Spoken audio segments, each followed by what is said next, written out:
Welcome to Suffolk Matters, where all of Suffolk County meets the men and women of Suffolk AME. News, opinions, and insights you won't hear anywhere else. Here's your host, the president of New York's largest independent union, Suffolk AME's Dan Leveler. Welcome to another edition of Suffolk Matters on Walk 97.5 and 94.3 The Shark, where Suffolk County meets the men and women of Suffolk AME. News and views you can't hear anywhere else. So before we start the program, we just wanted to start with a clip of Suffolk AME's endorsed county executive candidate, Ed Romaine. The county has a problem hiring employees to staff agencies, and a large reason has to do with low salaries. What is your plan to address this?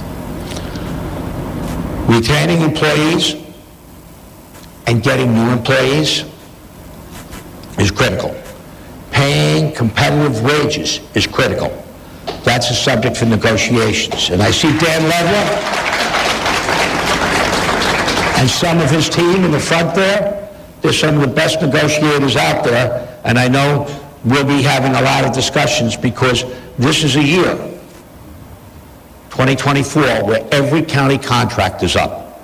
And we're going to have to talk about that and talk about having adequate wages. I'm concerned because we want the best and the brightest in our county government. And to do that, we have to be competitive with the private sector. We also live in a strange time. 2, 3, 4 years ago, inflation was 1-2%. Now it's 6, 7, 8%. People can't afford to take jobs. I'll give you a perfect example. One of the things I'm a great believer in is we have to redevelop parts of Long Island. We maybe not need new development, but we have to redevelop. One of the big redevelopments in my town was the Sears at Smith Haven Mall. That became a redevelopment for Stony Brook Hospital. And essentially, if you go into that building, it's a hospital without beds. You can get every type of diagnostic test known to God there. They did a marvelous job. And I was talking with the president of the hospital, and he said, you know, Ed, we can get people to come. They look at the salary. Other parts of the country, it looks real great. They get here. Then they find out what the cost of living is, what the price of a house is. And they say, wow, we've got to be more inventive. You know what I said to him? I said, I'll tell you what, the Pennies is vacant. I'll convert that to housing. I'll convert that to housing for your hospital staff, for your nurses, for your orderlies, so they have a place to live that's affordable and near their workplace. And in the middle of a mall, so they can shop when they have free time. You've got to think outside the box. Yes. But in terms of recruiting people, yes, we have to do a better job. And those are discussions that I'll be having with my friends at AME. So my guest this morning, Stan Human, Legislative Director and Executive Vice President from AME, and Barbara O'Neill, our Director of Operations. Welcome, both of you. Thank you. Dan. So this morning I want to talk a little bit, we really have an extensive process in AME when we go through endorsements and we try and figure out what candidates are going to be best for the workforce in Suffolk County. And why that's really important to us is them understanding our issues and enacting rules that help the government get its job done. The day-to-day work, the actual implementation of government is AME members, right? It's the public workforce. So finding those right candidates, we have a responsibility to the public at the same time, right? Our responsibility to the membership, but our membership are taxpayers, and they receive the same services they provide. So as a general rule, this is a very exhaustive process that we get involved with. And we make our endorsements public every year. And so I'd really like to spend some time talking to the both of you about what that process looks like and everything else. But let's just go into a little history first so everybody understands a little bit about who it is I'm talking with this morning. And Stan, we'll start with you and your role not only as a vice president, but as the legislative director. Well, good morning, Dan, and thank you. Appreciate the invite. I'm a civil engineer by trade. I got my education at SUNY at Buffalo. Shout out to the Bisons. I worked 10 years for the private sector before coming to the county. I at the county, I was a heavy highway construction inspector for the Department of Public Works. Managed heavy highway construction projects for the better part of my career, 15 years before coming up to AME. And for the last 9 and about a third a year, we've been up at AME with you. So Yeah. thank you. And listen, you want to talk crash course in the necessary people skills in working in labor. Labor is all about relationships, getting to understand people's points of view, whether it be our members, the public in general, the folks to elected offices, and kind of navigating all the differences in personality. But a real good crash course on that is probably a concrete pour on a bridge. There are going to be, there's a lot of money on the line. There's a lot of interest in getting the job done and what that looks like. And you're there representing the government and making sure that the taxpayer is getting what they're supposed to. And that may look a little different to the contractor. Absolutely. Well, negotiating multi-million-dollar projects with large construction firms gives you a little taste in negotiations. It sure does. Absolutely. And it was a wonderful part of my career, something I valued, and something I think gave me a great training as becoming a union official. And to me, I think it was just a great toe dipping, I guess, in that background, and Sure. it's worked wonderful. And so, Barbara, again, you're director of operations, came on with AME not too long ago. Yeah, just but in January. Talk to us a little bit about your history and how you landed here. I think how I landed here would start backwards is, again, you said labor is a world of relationships, and I've spent the past, prior to coming to AME in January, I spent 32-ish years in the state legislature working both for the Assembly, for Peter Abadi there, and in the Senate for Senator Diane Savino, two of the best friends of labor, and spent most of my time working primarily on labor, pension, and civil service issues.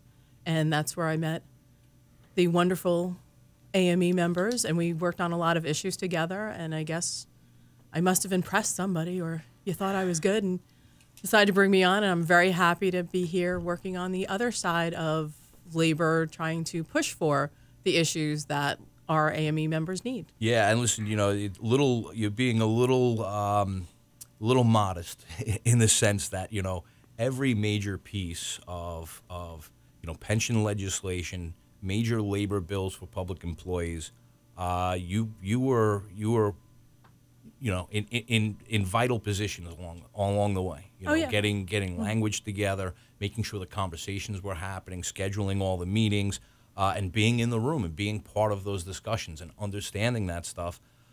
So much so, how we came to know you wasn't just in your office in Albany, but it was our involvement in other things that we do, where you'd come and you'd speak on behalf of whoever it was you were representing. We knew you to be someone that was very knowledgeable, very passionate, and knew how to get things done. That's I was happy it started with 9/11 legislation, worked through our Janus bills where unions were under attack, and in New York State we took the lead to preserve the protections that that unions have through some changes in our state law, and pretty much. Well, listen, I mean, and the budget and the state budget, which course. people don't even notice all of the labor things that are hidden in the various parts of a state budget that I've spent many hours negotiating and killing many things on behalf of our friends in labor. Yeah. And listen, we look to other states, and we're aware of other states that don't have these protections, and we see how that affects their workforce and how that affects the goods and services that government provides for its people.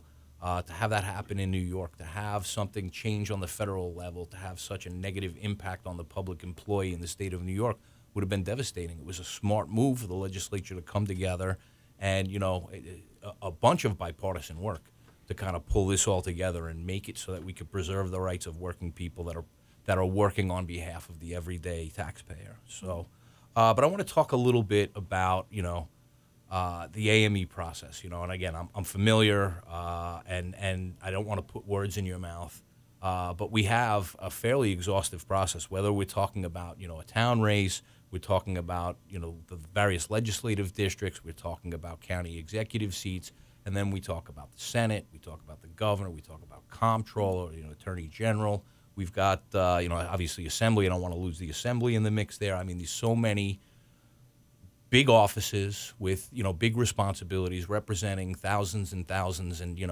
again, when we deal with some of these issues across the state, you're talking, probably in the millions of people that are affected by some of this legislation. And it's very important for us to be transparent in our process and to be very thorough in our process. Mm-hmm. So, Stan, why don't you start us off a little bit with, what would it look like for a legislator to try and screen with us, from any level of government, just to try and get in and screen with us? What would the basic process be so that our listeners can understand, when we announce our endorsements, how did we arrive at these conclusions? So, well, Dan, again, after 9 1/3 years, I'm proud of where our endorsement process has come, and that's really been under you.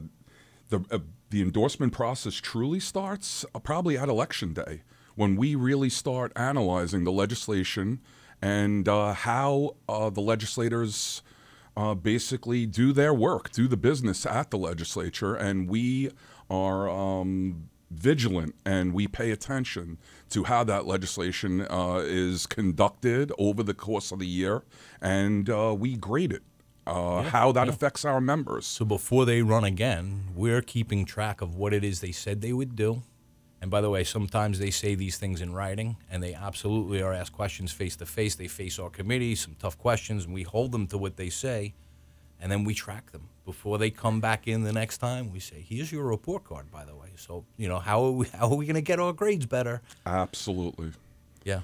So, and really from our screening process, we screen very early on in the season. I want to say somewhere between early to mid-July is usually when we do our screening process. It's a week process that we make sure that we're seeing every candidate. But per your direction, we started with reaching out to the party chairs to work with them, get their candidates that they're going to be putting forth, and also inviting them to the screening process early so we can see basically where their campaigns or where the committees are heading with their processes. Yeah, we get to hear their values, and then you can hear those values in their candidates. Who's coming with fresh ideas and who's being told what to say.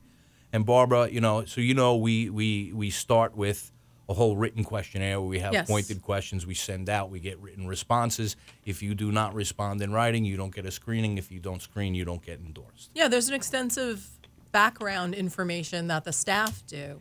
That, again, it's the scorecard, it's the bios on all of the candidates, whether they're a currently elected official or they're a newly running for office. The candidates questionnaire, which is probably, as somebody who's seen them from the other side as working for an elected official and has to help, I won't say I've filled them in, I've helped members with them in many ways. It's a very extensive one. I was proud of it. I was proud to have a role in writing that. And also that questionnaire does get vetted through our members. Yep. So before we send it out to the candidates, the members who sit on our PAC review weigh in on that and add their input to it. So questions that are coming from the membership are an important part of this, not just, what staff think or what, the elected official, we think the elected official. It's really member-driven process. So I remind folks that while government has its experts and they end up being, commissioners, other elected officials and all, that top level of government you think of as decision makers. Those are their experts. Well, labor has our experts, and those are the people that do the work, boots on the ground. So when we ask questions, we're asking questions not from a management perspective of this, this kind of abstract overview. When you start talking about people as numbers, X amount of people here and X amount of people there, and this is, the stuff that we do is very, very granular, in the weeds, those types of conversations. And our experts, like I say, they're members of our committee, and they come in with questions that will have a real impact on the workforce. And why they're asking is not selfishly for the workforce. The workforce is altruistic by nature. They want to provide great services. They want to be proud of their job. They want to sense that they're helping their community. when they complain to us, they're not complaining for themselves. They're complaining because, government can do better, and here's what we need. So we get great questions. We do. Yeah, and additionally, this was a reapportionment year, so some people's districts may not look exactly like they looked before. So we went and did background on past performance of what happens there and maybe some polling numbers to see where we may want to fall in our various endorsements. Absolutely, yeah. I mean, there's a lot more to it. And Stan, you can speak to, so, after we do all of the written stuff and we do our analysis and we check the report cards and everything else, and now we're gearing up to have these in-person interviews and allow people to come forward, and they get to tell us a little bit about themselves and what their, their official campaign, speaking points are going to be and the whole nine. But then we start getting into our questions. And these are different than the questions that you have written responses to. These are the ones developed by the committee, and they're usually hard-hitting. But you spend weeks planning this, and the committee comes down when you say, it takes about a week. I mean, it's first thing in the morning till, late at night, every single day, back-to-back. There is a short break for lunch, and pretty much everything else is just jam-packed. But tell us about that screening week. What you get to see from the candidates when they come in and interact with our committee and try and kind of make their case. Yeah, I didn't mean to lessen the process at all. Yeah, to me, the work and effort that goes in. Our PAC committee is made up of experts that are across all divisions of our county. They each have their idiosyncrasies and their the issues that we are dealing with and that we want to be addressed. I don't have to tell you, you just have to read the paper and you could see some of the issues that we've had in the last year and that we've had to address. So some of those issues were prevalent in our questionnaire, and we want to hear from the elected or the future elected on how they may consider those issues and if they're going to be cognizant and considerate of what our members are facing with, a shortage on staff, with trying to manage these issues, and like you said, bring the services that our residents have come to expect in this county. Yeah, I think while it is a discussion that you're having with an elected or a candidate, our members seem to be able to realize when they're getting lip service from a candidate and when they're getting true answers. And that's really the benefit of that face-to-face meeting with actual members. And they really are very good at detecting when they are getting a true answer and when they're getting fluff, told what they want to, what it's perceived they want to hear. Right. And so another thing that's always resonated with me about this process and the way we do it now, one, we're trying to educate ourselves on the candidates, their issues, and they're all going to come in with certain pet projects that are really important to them. But they know they're speaking to labor, so they know they have to talk a little bit about labor. They answer the questions, whatever else. But it's also an opportunity for us to educate them and say, well, here's what you think we care about. Here's what we actually care about. And really, kind of help inform them. So when we get behind a candidate, part of our consideration is whether or not they took the time to understand what our issues are. That's why it's so great in Suffolk County. The Suffolk County legislature, at least, has this, unofficial labor caucus. It's a bunch of people that are legislators that came from the labor movement that understand these issues. And like I say, it doesn't mean that they agree with us on a given issue. They have to consider all sides and everything else. But we save hours of trying to explain what the labor movement's about. All we have to do is go in and say, hey, this is a labor issue. This is what it is. Right away they get it. Okay, what's your point of view? Okay, here's counterpoint. Let's talk this thing through. And sometimes we get to where we need to. Sometimes we don't get as far as we need to go and know that we just have to continue working on it. But knowing that we have those folks that understand our issue, are willing to make the call and a lot of times reach out to us in advance and say, hey, this is coming down. And, we need to talk to you guys about this because one of the points of view we want to hear from is you guys. But the ability to educate the incoming elected, whether they've been an elected official and maybe their report card wasn't so great, or if they're coming in new and they don't really have these understandings, I think is very important. But, this year we went even further than we normally do, and we opened part of our process. We did everything we normally do. But we realized the county executive race was going to be really important. As the, you refer to them as the administration. They administer the government. So from a leadership perspective, they're going to take the laws and the rules and the mandates of government and say, here's how we want to do it. Okay, we have to do X. I want it done this way, right? And so it was very important to have somebody, the right fit, the right person. And we said, we don't want there to be any perception that, maybe when we spoke to one candidate, they were having a bad day, and we spoke to the other candidate and they had a good day, or whatever else. And we said, you know what? The best thing we can do is, one, show people what our process looks like so that they can inform themselves. Because, again, the voters, they tend to get to see, the candidate that they already like at an event they were already planning to go to, or they get to see a debate where, it tends to be two people talking about why they don't like the other person. And that's not really what they're going to do. And so we put together this concept and created a forum in which a candidate would come up. They would be asked a bunch of random questions that, people who signed up to attend, anyone from the public or membership anywhere could have signed up, added a question, and those questions were asked of the candidate. They had their chance to respond. We had some questions from the audience. They had the chance to respond. And then when the next candidate came out, they faced the same questions. They had to respond to them as well. So it was it was very public, and that's really what we wanted. We wanted, clear, light of day, kind of, It was an amazing event. I would happen to be sitting next to one of my former Assemblyman, Peter Abadi, who has attended many of these events as a candidate and was amazed at the number of people we had in the room.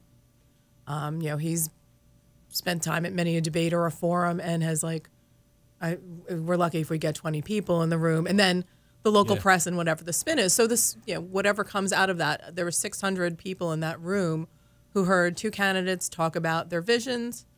I thought both spoke well. Both were very engaged. Both were very, so it was impressive. And yeah, it was. I mean, listen, I liked the fact that we were doing this so publicly, because I think it's such an important decision for the voters to make. It's very important for our members to have the best possible option, and we vetted this deeply, but we wanted the public to know as well. And this thing was live broadcast and is still out on YouTube. Folks can go and find it and watch the full, hour and change of, and see for themselves. How did each candidate comport themselves? What did they say they were going to do? What did they agree on? What did they disagree on?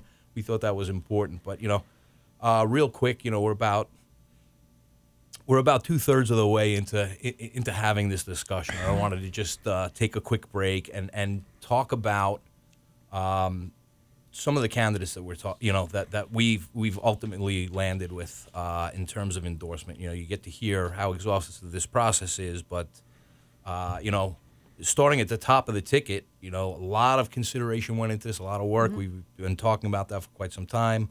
And ultimately what it came down to is there was someone with the experience that we knows our workforce, has done work with our workforce before, has a very close familiarity with the inside workings of government and getting things done, and has been around for a long time achieving big things.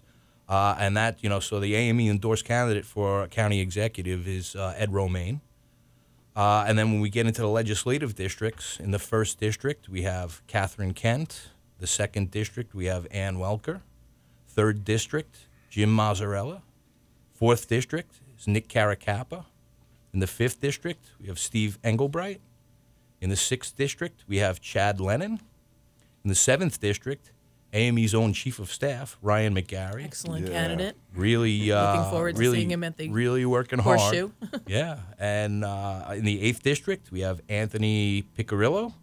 In the 9th district, we have Sam Gonzalez. In the 10th district, we have Trish Bergen. In the 11th district, we have Steve Flotterin. In the 12th district, we have Leslie Kennedy. In the 14th district, we have Kevin McCaffrey.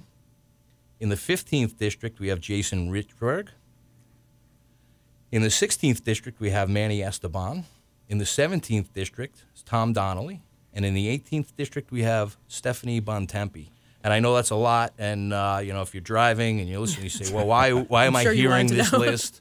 The reason you're hearing this list is so much work went into this. And these are the people that we think are really going to be able to make a huge difference, starting from the top of the ticket all the way down, have a huge difference in what life in Suffolk County is going to look like next year and for years to come.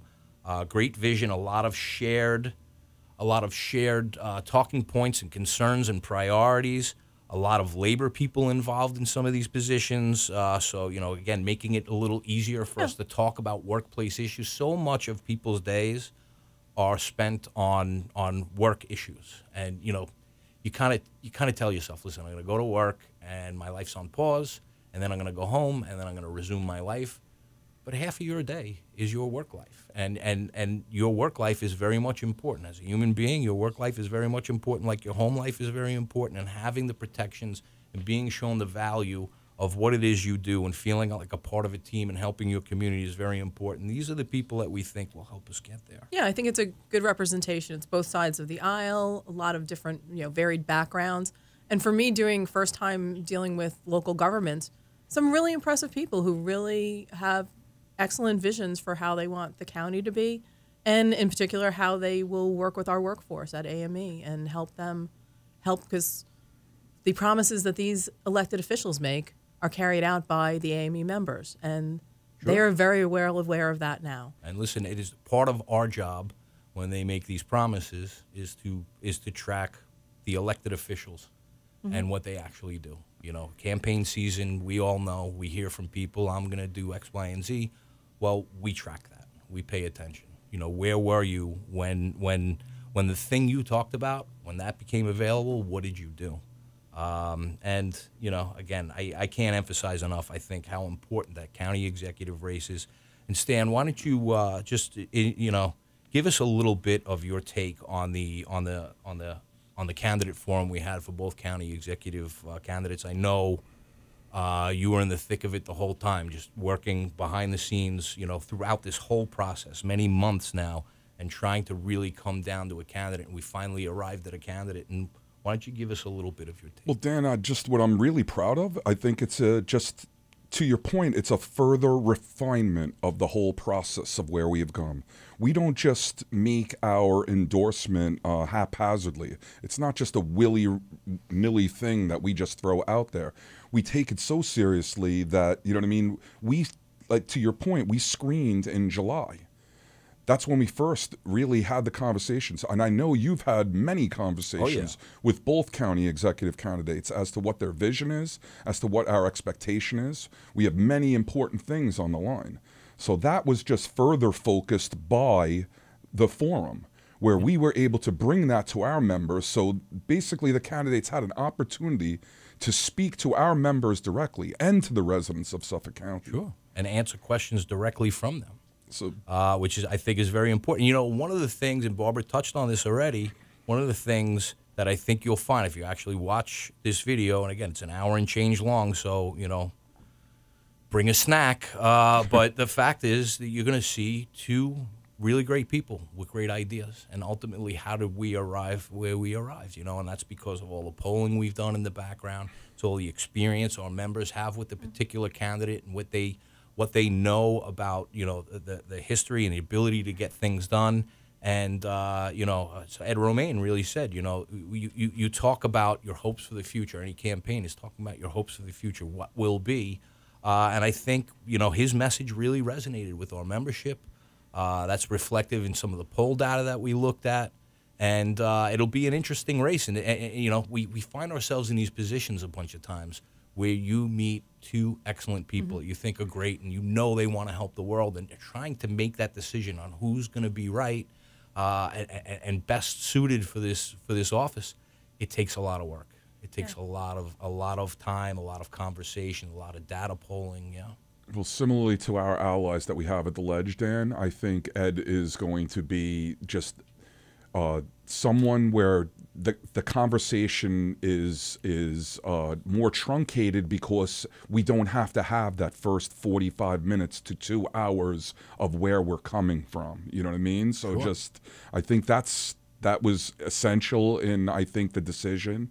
And again, like, this process started in July, and I hope our members can appreciate how seriously we've taken it, where we're just endorsing right now what coming on the first week in October. Sure. Yeah, and it speaks to the power of AME has gained over the past few years, aside from getting both county exec candidates to show up at a forum.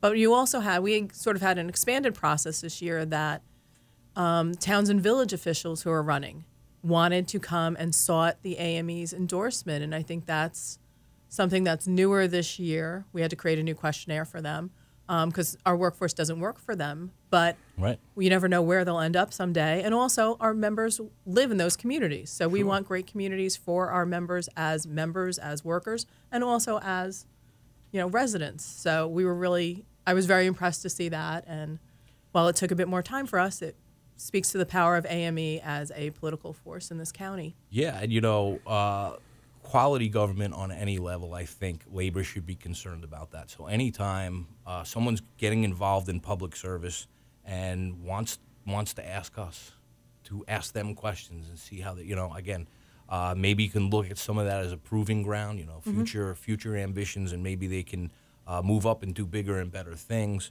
But I think it's just the heart of labor in general. You have big decision makers coming to labor and saying to labor, hey, we need you in our corner. We need to get things done. Everybody in my district works. You guys work. How can we have this conversation, make sure we understand what labor's issues are? I think that's a good thing. No, Dan, we've had these conversations all the time. We believe, in that acorns to oaks mentality. We know that good people, we're going to see them along the way, because similar to the construction industry, people fail, but you see the people who are good, and you see them often. So you're going to see good people more often. Yeah, I think you started. It's government and labor are about the business of relationships, and if we can expand our relationships to people who have interest in seeing our vision and what we want to see done in the county and for the workforce, we're happy to sit down and talk with you anytime. Yeah. Way to bring it full circle, Barb. Hey, new girl does good. This is what teamwork is, and you can't say new girl. You've been around almost as long as Ed Romaine. And listen, probably. I do have. One last point on Ed Romaine, and I'm going to go through the list again, and we'll close out here. But this is a candidate who has decades of experience, knows all of the players, the new ones, the ones that have been around forever, has helped a lot of people get a lot of things done. Knows he can pick up the phone and get in touch with the person to get things done when he needs to. And I think you're going to see great things happen in Suffolk County because of this. Expedites the conversation. Yeah. So, again, we'll just give you the list real quick before we go. For County Executive, Ed Romaine. 1st Legislative District, Catherine Kent. 2nd District, Ann Welker. 3rd District, Jim Mazzarella. 4th District, Nick Caracappa. 5th District, Steve Engelbright. 6th District, Chad Lennon. 7th District, Ryan McGarry. Yeah. 8th District, I'm going to do that one again. 8th District, Anthony Piccirillo. 9th District, Sam Gonzalez. 10th District, Trish Bergen. 11th District, Steve Flotteren. 12th District, Leslie Kennedy. 14th District, Kevin McCaffrey. 15th District, Jason Richburg. 16th District, Manny Esteban. 17th District, Tom Donnelly. And 18th District, Stephanie Bontempi. And 18th District, Stephanie Bontempi. Great job. I know that's a lot. We'll have all of this stuff available. Again, we put that out on social media. We keep it up on our website. We'll be talking about this, obviously, in the coming weeks leading into Election Day. But again, Barbara O'Neill, AME Director of Operations, Stan Human, Legislative Director from AME, also Vice President. I want to thank you both for taking the time. Thanks for letting me out of the office today. Thanks, Dan. And to our listeners, we'll speak to you next week.